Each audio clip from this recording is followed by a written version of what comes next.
Hello, everyone, and welcome to today's live stream.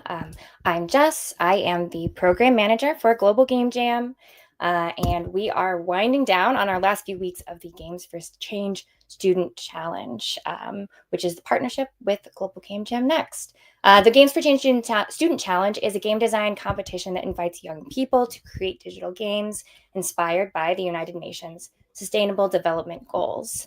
The challenge is also a platform for amplifying student voices, empowering young people to imagine creative solutions to social problems, and to see themselves as engaged citizens and change makers. This year, the challenge tackles 3 social impact themes: outplay hunger, Peace Formers Challenge, and nurture yourself with nature. Today, we will be doing a deeper dive into nurture yourself with nature. This theme is about eco-anxiety, which is, especially among young people, a growing concern linked to fears about climate change, and building a deeper connection with nature can help ease these feelings. The Game Design Challenge invites creators to develop a game that explores and strengthens our bond with the natural world, supporting mental well-being and resilience through meaningful nature-focused experiences. So why are we here today? It's a great question. So joining me now is Nadav Grosz, who is the co-founder of dots.eco, and I will bring him on stage. dots.eco is turning daily actions into real-world impact micro-actions that are collected in games with over 1 billion players, in partnerships with Scopely, InnoGames, MiniClip, Playtica, and much more. Up until now, they have marked almost 5 million dots, including planting millions of trees, protecting thousands of acres of land for nature, cleaning plastic from the ocean, and much more.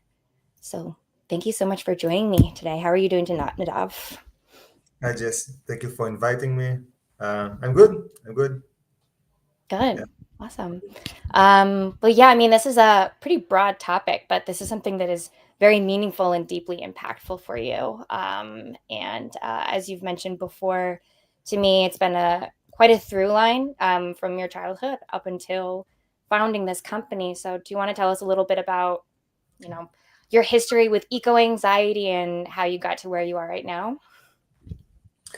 Yeah, sure. Yeah, we had the discussion earlier, and kind of had to go back in time to where it all started. And for me, the connection to environmental activism started in childhood. I used to live in a coastline city in Israel, and we had many sea turtle hatchlings on the beaches, and many pollution, like a lot of pollution started all over. There was also real estate projects on the coastline, like really on the beach, and I was involved both in beach cleanups and protests against and activities against the real estate projects. And I guess that since that time, I was always active in environmental activities in one way or another, all the way to university where I studied environmental studies, several courses around that, through projects as a student in the university. I had a project about environmental awareness, raising environmental awareness with my current partner and co-founder Daniel. And yeah, I was always around it. Even while traveling, I I traveled a lot around the world. Volunteered in deforestation camps in Tasmania, in Australia, and um, camps against the oil pipelines in the states on native reserves. Um, so yeah, did a lot of activities, and and got to a point where it was like I was also working around the time in, like, making a living, building websites, doing product management, doing all these kind of things, and I got to a point in time where it was too much for me to handle. Um, I'm a bit talking about it, but it's I think the point that I kind of that changed my life, like the moment that changed my life around that was uh, my honeymoon. I was traveling um, in Southeast Asia with my new wife, and we were taking a train in Thailand, and in every station of the train, many people came with delicious food,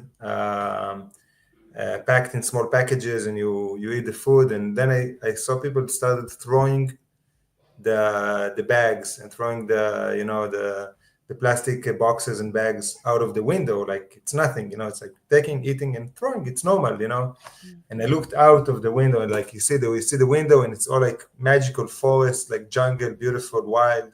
And I looked outside, and I saw this pile of trash that is just endless from the beginning to the end of the trail that I could see, just pile of trash. And I'm like, we have this crazy nature that we see it, and then just under our eyes, we don't even notice that we're destroying it. We're creating this crazy destruction. And at that point, I decided that I'm gonna put a lot of effort into nature.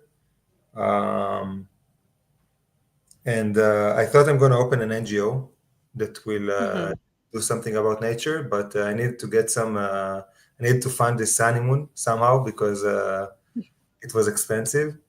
Uh, so It's expensive to change the world. yeah, expensive to change the world as well. So I had to work in this. I took like few years to work and make a living, and I think that about in the end of 2019, I decided that I'm going to devote my life to nature, and started making games. Um, I started learning game design, and actually that's when I heard the first time about the Global Game Jam, because that's part of the community that I was working on in. Um, Global Game Jam was a thing. I joined the last day, and I couldn't actually like build something of my own, but I like kind of got exposed to the idea. Um, and I've built two games. One was a very bad game, stupid game, uh, merge game that you merge and you clean plastic from the ocean, and it didn't get any traction. Beside my mom loves it. She still merged the fishes. But yeah, after that, I took another game design course, and I built another game that was ideal incremental game, like ideal minor tycoon games, like tycoon games. Like the And it cookie was, clickers kind of. yeah, Yeah. yeah, exactly. And it was all about planting trees, and this one got a bit more traction.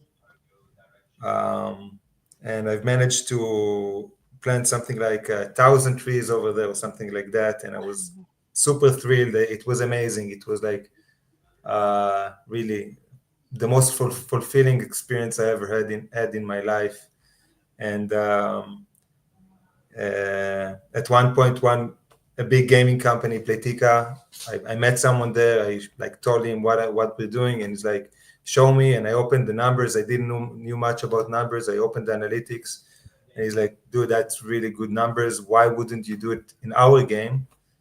And that was basically the signal that opened dots.eco today. And And how long ago was that? that was the beginning of end of 2021, beginning of 2022. The company Dots was open in January 2022. We had our first activity integration in March 2022. And on the same month, we've planted over 100,000 trees, which was a big jump Amazing. from 1,000 to 100,000. And since, yeah. Yeah, I'll Yeah. tell you a bit about the concept because I'm not sure like everyone here knows or Yeah, no, I think that would be great. Yeah, exactly what dots.eco is and how it works if you want to, how you can implement it in your own games. That'd be great. yeah, sure, sure. So I think I will start. I will start with the meta, and dots is basically harnessing capitalism for rapid environmental change. So our approach is that there is capitalism. Of course, degrowth would be amazing, but it's very hard to achieve. And there is capitalism. There's also already a train that is going and Mhm. going very fast in a certain direction. We all, most of us, game builders, we want to make a living out of that, like a lot of us. And the way to make a living out of that is that someone will pay you, and then you need, some money and eat. I don't Yep. know, have Basic some needs. basic needs, living, these kind of things. So there's games and there's a lot of other activities that happening in around our lives that are that needs more engagement, that can help, like can use more engagement or more attention, more engagement. So Dotsico is basically built upon that, and eventually we have a platform, an API. In this API, we have over 250 already 250 different vetted projects. We have an environmental department that is vetting different projects. We started with one.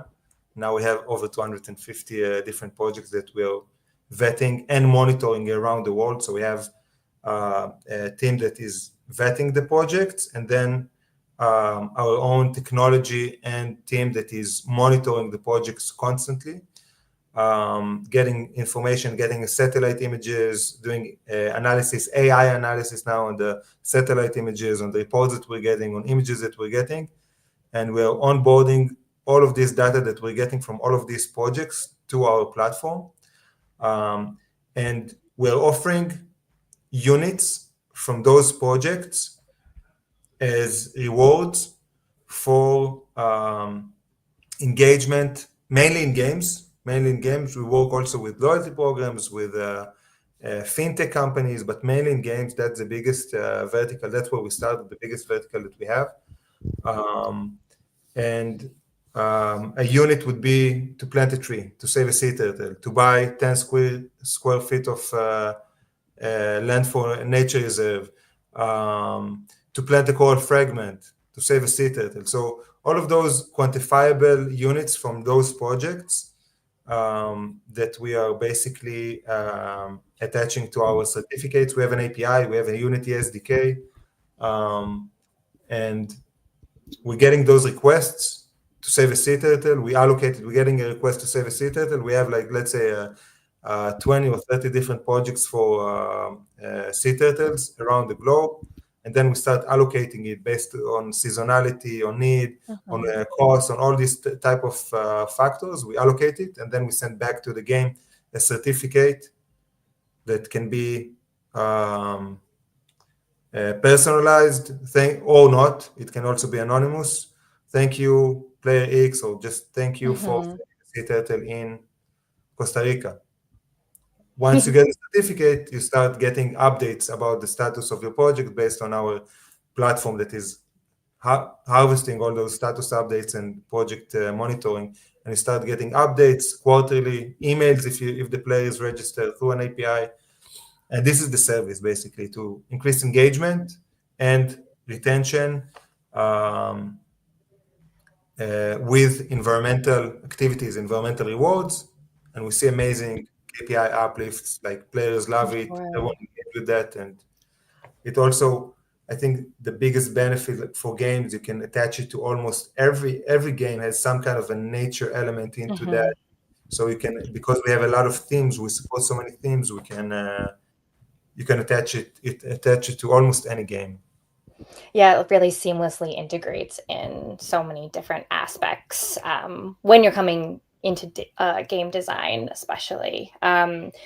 Since this is a topic of video games plus nurturing yourself with nature, um, what what do you think people could use in games to inspire real world action in addition to implementing um, dots echo? That's a very interesting topic. There were many places that and are we are already working with several games, indie and not indie games that are trying or doing such activities. Um, Games can change behavior, right? Mm-hmm. The issue that we kind of encountered, or you can see it from past activities of playing for the planet, that we also like the gap between being an enjoyable game to being an educating tool.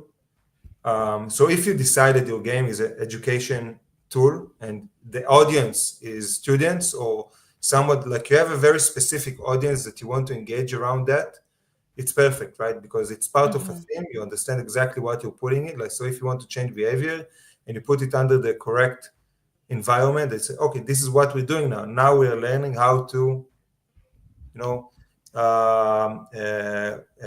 protect our oceans. Now we learn how to um, uh, um, recycle more or stop polluting, or even going. A lot of games are going around being becoming vegan. So if we Mm-hmm. work in this context, we can probably reach a larger audience that can be actually affected. And if not, it uh, from the experience I have, it needs to be delicate, very delicate, and it needs to be part of very integral into the gamification part, and like don't try to preach too much if you go Mm-hmm. trying doing these kind of things, because it can kind of ruin the gameplay. Like, okay, I'm not here to be preached. I want to, I Yeah. want to play. I want to. So either you put it in the meta, you just put it in the like, okay, it's in the background. Like it's not super obvious. It's something like I'm showing a very polluted world. Like I'm showing how I'm destroying stuff and these kind of things. Or I've just met a guy that is like had has a game about I don't remember the name of the game. I'm sorry if you hear me now. That you're a detective, and when you see people throwing stuff, you just pick it up and throwing it at them. And if you like, you get more points if you throw it at them or than if you throw it to the bin. So this is kind of fun. You put it as part of the gamification. It's like not the Yeah. main thing, but it's like it's a sub thing that happens in the game. It's not the main thing, but like it happens. It can be really nice, and it's not like, okay, I'm just walking you through a very educational thing that can be a bit like, okay, don't push it too much. Yeah. Um, yeah, so that's I think the main things that I see. What like our approach to that, to behavioral change, is around the investment. Like we see it as, once I'm invested in cleaning plastic, so I have a certificate, I've cleaned plastic from the ocean, then at this point I'm already invested in it, and I will pollute less. Once I planted the tree, I will be more mindful on this kind of topic. So this is our approach to that, and there is also the approach of how can you educate more, and not just by incorporating. So, Yeah, I mean, it is a really delicate balance because it's especially when you're making a game that's specifically tackling anxiety, you don't want it to just tune people out. You have to make it kind of fun. That game, the detective game, sounds like a really interesting take where it can be very satisfying to be playing that and like um, uh, kind of dealing with the environment, and it puts it into a little bit of a perspective, and how maybe you not necessarily would behave in real life, but it's satisfying to think that, oh, I can do it in the game, but then when you go out into the real world, you're giving back in a more impactful way than just picking up people's trash and throwing it back at them. Although sometimes when you see people throwing things out the window of their car, that's just what you want Yeah, to do. definitely. uh, so with the games industry specifically, it's kind of a very we're in a unique position where we do have the ability to educate, at the same time make things, of course, fun, because we want there to be play involved. So what responsibility do you think that the gaming industry has, to address climate anxiety and awareness, and that like overwhelming feeling like you can't really do as much as you would like to because it feels much bigger than you are? Um, yeah, Yeah. what are your So thoughts on that? there's a few layers to this question, Mm-hmm. because one of them is I think the most straightforward one, that games are polluting. Games, the servers that we use, Mm-hmm. the devices that we use, consoles, PCs, we're creating a lot of heat, using a lot of energy. Most of the energy is not renewable, the energy that we're using. A lot of carbon is being emitted by the gaming industry.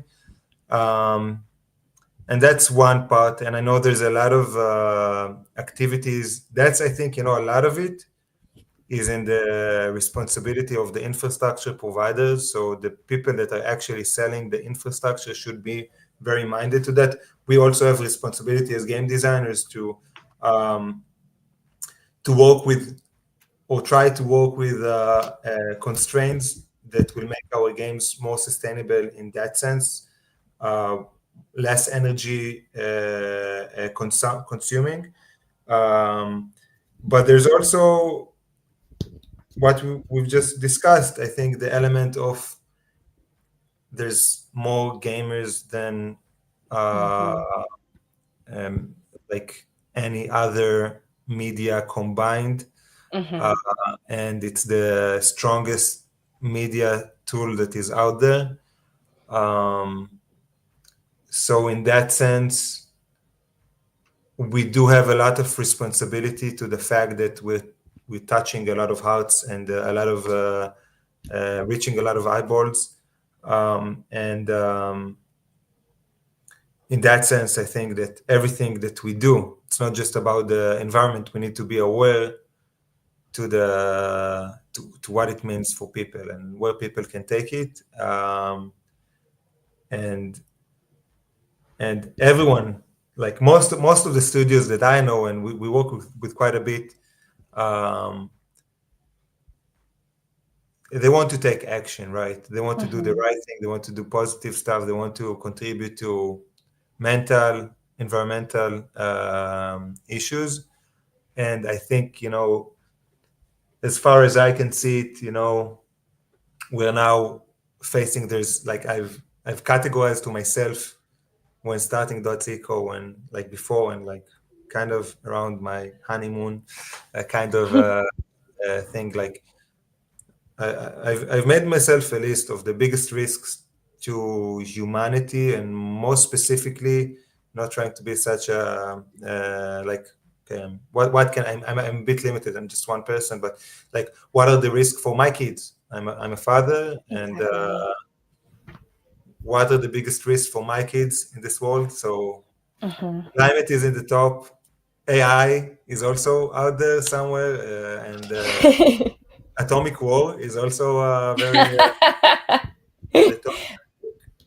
Climate and environmental crises, like, we're facing those. Like, climate is something that, like, we say climate anxiety, but climate is part of that. Mm-hmm. Biodiversity is dangerous, like the the fact that we're losing so many species Yeah. in a rate that is unprecedented in the history of this planet. Actually, it's like the seventh Yeah. mass extinction. It's like it's huge, um, and we are, yeah, we're losing species very fast. It's very dangerous for us, for our Yeah. kids. Acidity of the oceans and the pollution of the oceans, the biggest food resource that we have, is very dangerous. Yes, climate is also very dangerous. Global warming or climate change, not just warming, but the change. But we live in a very fragile um, ecosystem, and we need to be very Hmm. mindful of that. So Yeah. I think in terms of what, like the last thing I would like to address is that, what can I do as myself, and I'm limited.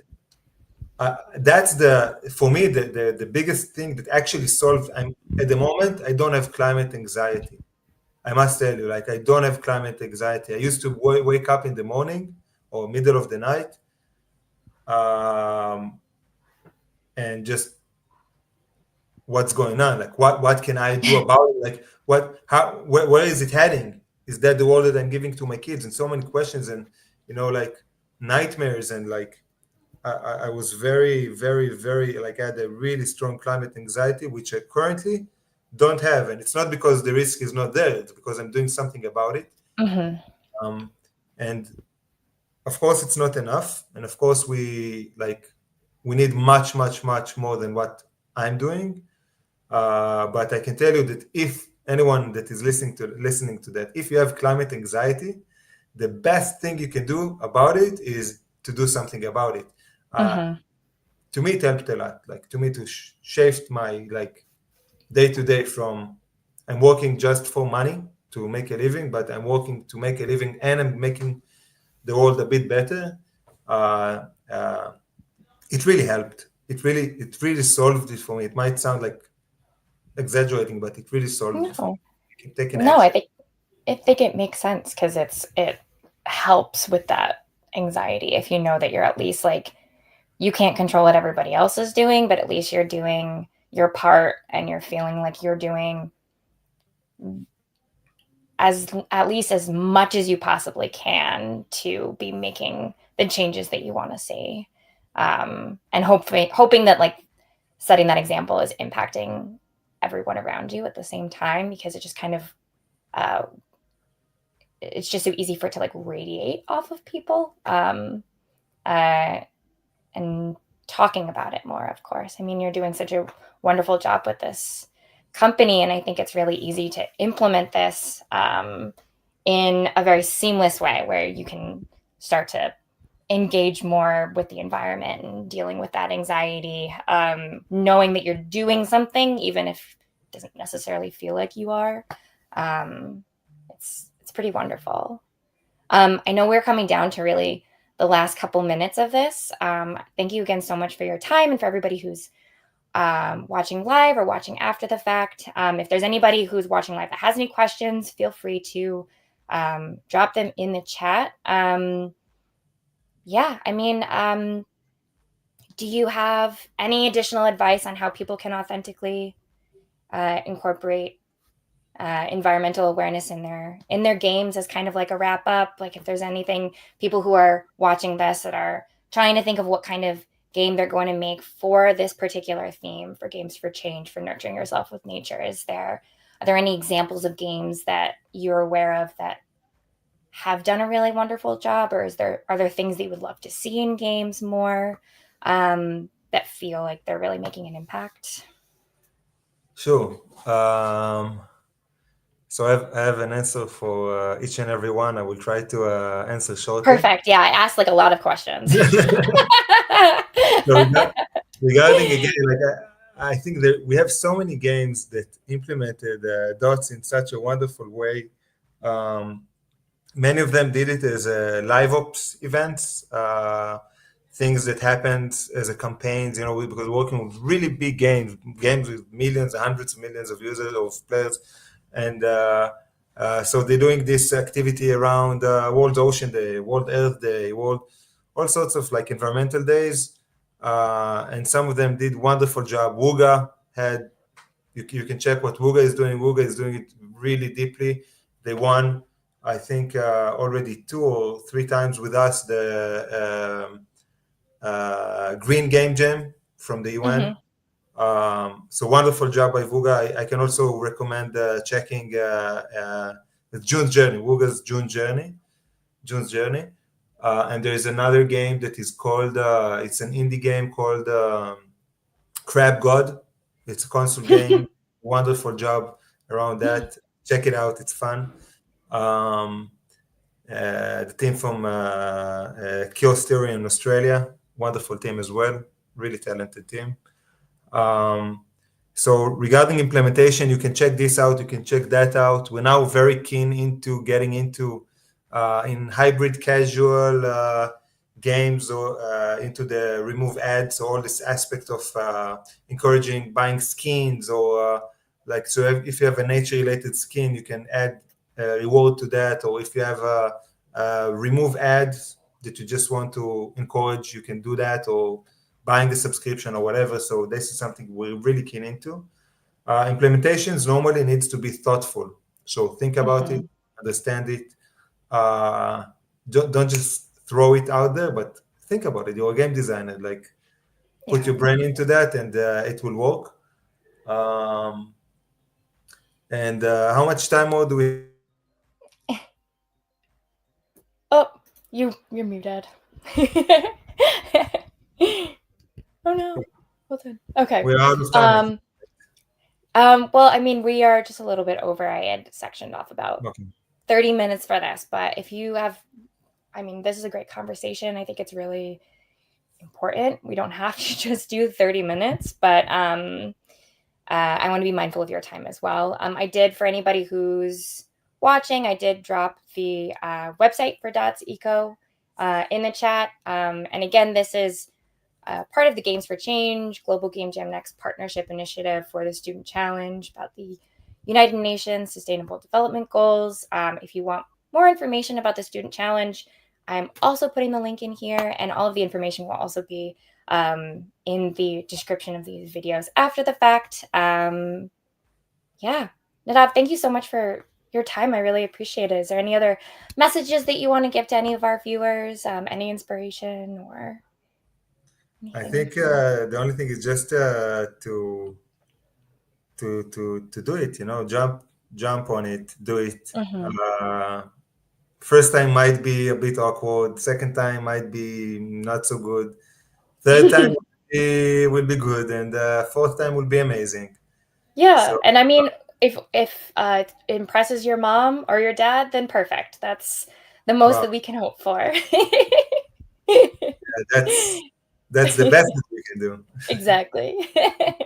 Yeah, Amazing. cool. Well, thank you Thank you, again Jess. so much. Of course. And Thank enjoy the rest of your day wherever everybody is. All right. thank you, everyone, Care. for joining. Bye bye. Bye.